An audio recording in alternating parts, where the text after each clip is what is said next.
తెలిసి తెలియక నన్ను చాలా మంది ప్రశ్నించిళ్ళు. 2 టీఎంసీలకే ఇప్పటి వరకు దిక్కు లేదు, ఆయకట్టు పెరగలేదు, 3వ టీఎంసీ ఏం చేసుకుంటాడు, ఎందుకు అవసరమో అని చెప్పి రేవంత్ రెడ్డి నమ్మిస్తున్నాడు.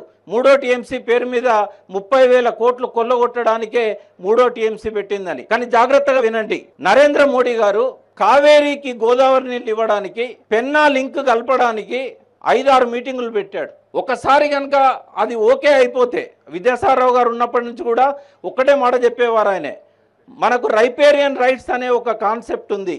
దాని అర్థం ఏంటంటే అది ఎప్పుడో 1969లో యూరప్లో హెల్సింకి అనే ఒక సిటీలో ప్రపంచంలోని అన్ని దేశాల ప్రధానమంత్రులు కూర్చొని ఒక జల విధానం రూపొందించారు.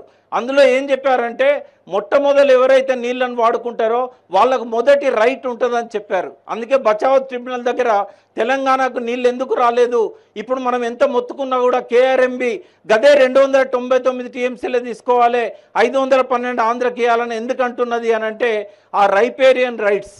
ఈనాడు ఆర్థర్ కాటన్ ప్రకాశం బ్యారేజ్ కట్టింది కాబట్టి డెల్టా ఆయకట్టు పెరిగింది, ఫ్రెంచ్ వాళ్ళు కేసీ కెనాల్ కట్టారు కాబట్టి రాయలసీమలో ఆయకట్టు పెరిగింది, 1944లో తుంగభద్ర డ్యామ్ కట్టారు కాబట్టి అక్కడ ఆయకట్టు పెరిగింది. కాబట్టి ఆంధ్ర వాళ్ళకి ఆయకట్టు కృష్ణా కింద ఎక్కువ ఉందని చెప్పి వాళ్ళు ఈ రైపేరియన్ రైట్స్ కింద తీసుకెళ్లారు ఆ నీళ్ళన్నింటినీ కూడా. పెన్నా డెల్టా కూడా, నెల్లూరులో కూడా పెన్నా బ్యారేజ్ కట్టి అక్కడ తీసుకుపోయారు. ఇవన్నీ కూడా స్వాతంత్రానికి పూర్వం చాలా 100 ఏళ్ల ముందు కట్టినాయి. కాబట్టి మొదటి హక్కు రైపేరియన్ రైట్ అంటారు. ఒకవేళ కనుక కేసీఆర్ గారు 3వ టీఎంసీ కోసం ప్రయత్నం చేయకపోయి ఉంటే మన నీళ్ళన్నీ కూడా కావేరీకి మొదటి హక్కు వచ్చేది, రాయలసీమలో ఉన్న పెన్నా డెల్టాకు మొదటి హక్కు వచ్చేది, మనం ఆ నీళ్ళను పోగొట్టుకోవాల్సి వచ్చేది. ఆయన దూరదృష్టితోని విఘ్నతతోని ఆర్థిక ఇబ్బందులు ఉన్నా కూడా బ్యాంకులను ఒప్పించి ఇంకొక 30,000 కోట్లతోని 3వ టీఎంసీ నీళ్లను మిడ్ మానేర్లో కలపడానికి పైప్ లైన్స్ వేయడం జరిగింది. దానివల్లనే 20,000 కోట్లు పెరిగింది. దానివల్లనే 20,000 కోట్లు పెరిగింది. ఒకవేళ కేసీఆర్ గారు కనుక తుమ్మిడెట్టి ప్రాజెక్టును ఏమీ మార్పు చేయకుండా రీడిజైన్ చేయకుండా అట్లాగే కట్టి ఉంటే, మెటీరియల్ కాస్ట్ ఇదే కాంగ్రెస్ ప్రభుత్వమే కనుక ఆ పని చేస్తే, అదే కాంగ్రెస్ ప్రభుత్వం కొనసాగి ఉంటే 2 లక్షల కోట్లు తుమ్మిడెట్టి బ్యారేజ్కును ప్రాణహిత సుజల స్రవంతికి పెట్టేవారు. కేసీఆర్ గారు ఎప్పుడు కూడా నీళ్ల కోసం తనలాడేవాడు, మనందరం చూసాం. ఆయనకు ఆ తపనే లేకపోతే ఆయన ఆమరణ దీక్ష చేయాల్సిన అవసరం ఆయనకు ఉండకపోయేది. మేడిగడ్డకి ఇవాళ మనం అంతా వచ్చాం.